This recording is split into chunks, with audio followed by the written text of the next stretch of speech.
Hey there, Related Arts teachers. This is Mr. Moore. Just wanted to give you some more information about your upcoming January the 6th professional development. And this really piggybacks off of Ms. Tollison's work with you when we kicked off the school year. So I hope you're doing well, and let's just jump right into this quick video to update you. The first thing I want you to know in this video, we're going to do a quick review of the information you learned with Ms. Tollison. We're going to talk specifically about January 6th and the plan of action for that professional development day. Specifically, some of that day I hope you'll be able to spend on supporting essential standards. And then obviously you have some work to complete on that day as well, I know, specific to your team. And then just a quick discussion of what we're looking toward in the future with collaboration. So just first of all, a quick review. You know, when we talk about professional learning community work, we talk a lot about focusing on collaboration, ensuring that what you do is not in isolation, but that you have other teachers to share ideas with, look at data with, and ultimately own student learning with. It is a team effort.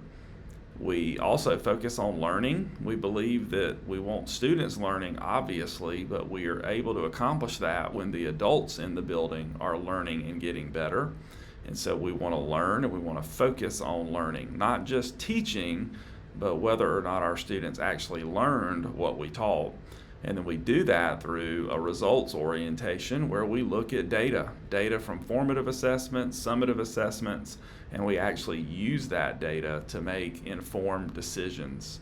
So just keep that language in the back of your mind as you are able to collaborate with your Related Arts team. Remember the definition of a professional learning community, and we talk about this very kind of lengthy, verbose definition, but I think there are some key words and phrases that you'll remember. First of all, it's ongoing. It never really ends. We want you to work collaboratively and do so in recurring cycles of collective inquiry and action research, learning on the job. And what we're focused on is achieving better results for our students. And how do we do that? Well, we do that when we, the adults, continue to learn and get better. So it's this ongoing process that we're committed to as a professional learning community.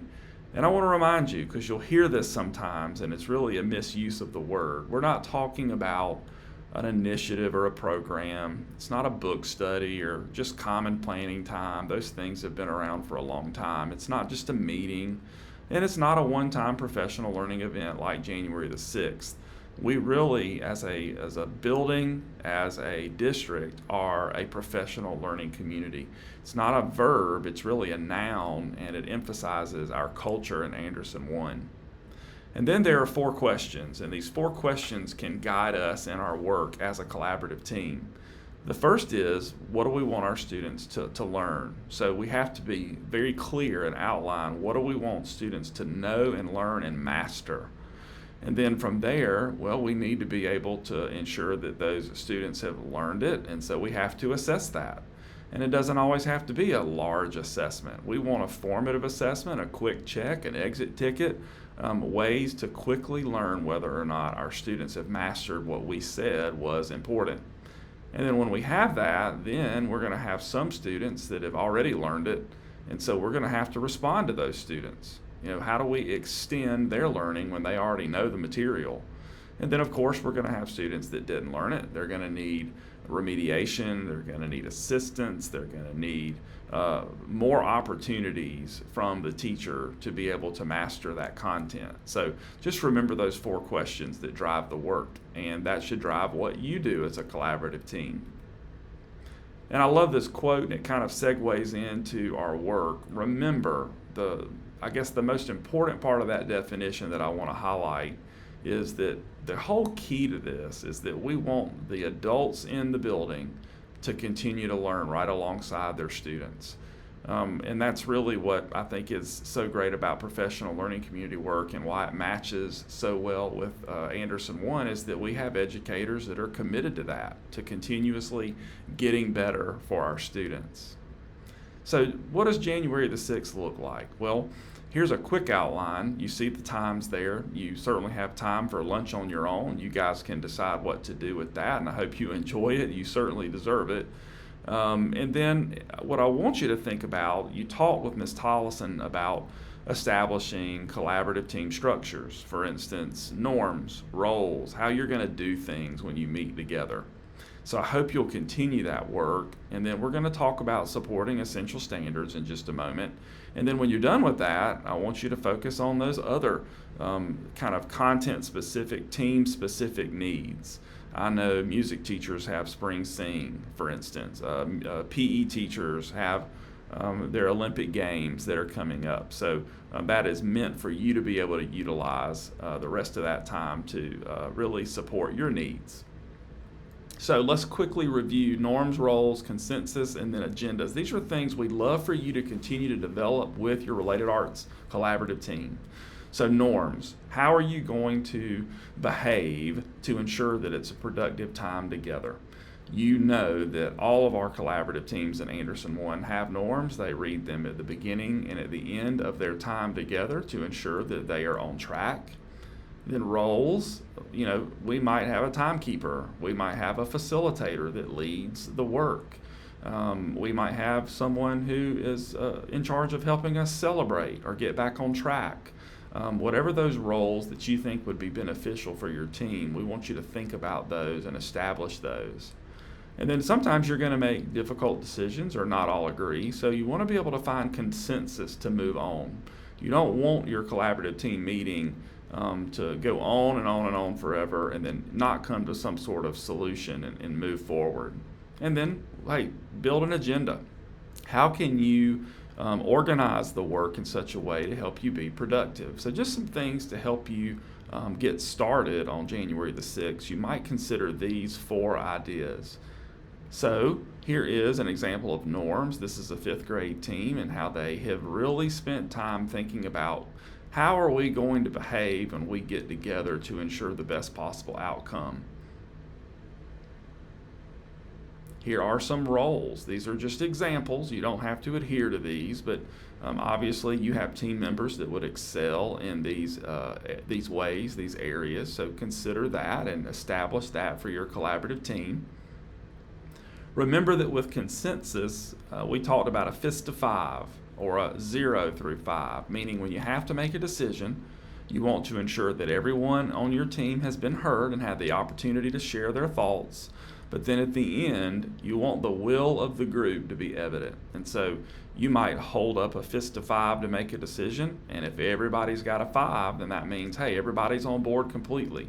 Or you might have some disagreement, but the majority of people have a 4 or a 5, and well, that's the will of the group, and so that's going to be the decision based on that mechanism. So hopefully that's helpful for you to be able to find consensus when you need to make those decisions as a team. And then here's an example of an agenda. These things are hyperlinked, and we just want to encourage you to have a place, a hub, where your collaborative work is stored and is important and easily accessible. So you might consider that during your time as well. So let's talk about supporting the essential standards work just for a moment. So you may or may not be aware that 3rd grade is a critical year for our students in many ways, but the state of South Carolina actually in law states that this is a critical year for students to be able to progress to the next grade level. So what I've done is I've talked to coaches in our buildings, and they've identified an ELA essential that you see there, and then a math essential. And what I want your collaborative team to do is to consider which of these essentials you might be able to support. And that can be an area of discussion and maybe your first area in which you'll need to find consensus. You might need to do a little learning and a little digging to find out more. But these are 2 key areas coming up in the third 9 weeks that we would love for you to think about supporting as a collaborative team. So with that in mind, I want to encourage you to engage in what we call the PDSA cycle, Plan, Do, Study, Act. And you can read this and maybe even pause this and consider it, but it really is kind of evident in the language. We want you to think about which of those essentials you're going to support, make a plan, carry out the plan, study the data, and then respond to the data. How are you going to do that from your particular perspective? Now, I want to make it clear right here, we're not asking you to stop teaching your important content and become a math or an ELA teacher, but rather use your very particular skill set, use your medium, use your strengths, use your genre to be able to support that essential in your classroom. And do it together. We want you learning together, planning together, generating new ideas with one another to be able to support one of those essential standards on the previous screen. And here are some guiding questions, and I just want you to think about these as a team. How are we going to support this essential? What curriculum supports? What lesson ideas are we going to put together and implement? How are we going to know if students are doing well? Typically that means some sort of assessment. It could be an exit ticket, it could be multiple choice, it could be a rubric. Do we need to set a SMART goal and make sure that we are on track to reach our goal? How are we going to stay organized and continue to collaborate? We don't get a lot of time to see one another face to face. So how are we going to continue this work together? Do we need a shared folder and resources? Are we going to check back in via Zoom? Those sorts of things. And then ultimately, how are you going to work with your third grade team at your particular school? And we want you to do that. We want that third grade team to know that you're engaged, you're interested, you're trying to support this work through your expertise and your skill set. And then finally, what does it look like in the future? We've had a lot of conversation about this, and we're very much open to your feedback. But first of all, I want you to consider that you will have some professional development days coming up in the spring where you're going to get together again with your collaborative team. I'm hopeful that you have some ideas about how you can best utilize this time together. One of the things I'd love for you to talk about is, hey, once we support this essential standards work, what are we going to bring back to those team meetings on those professional development days to discuss? Are we going to bring our data? Are we going to bring student work samples and discuss those? And then I think really for discussion, and we'll be collecting some ideas from you at the end of the year, but what are next steps for your collaborative team to reach the next level in collaboration? What would you like to see? We want you in this collaborative process because that's going to make us better. That's how valuable you are, and we recognize that. So I just want to remind you as I close out to have a productive January the 6th. Don't make it difficult, just have fun with it. And again, use your expertise and your perspective to support the work going on in our buildings. And then certainly there will be plenty of time for you to work on your specific information and content and needs as well. What we want to encourage you is this. Working in a professional learning community means never again having to face the challenges of teaching alone. We have our collaborative teams all across the district that are working toward ensuring that students learn at high levels. And we want all students learning at high levels. And so what we want you to know is that you have a collaborative team that is there to help you face those challenges and raise the bar in Anderson 1. So have a productive January the 6th day. Thank you for all that you do. Have a Merry Christmas and just a wonderful time off with your friends and family. Thank you.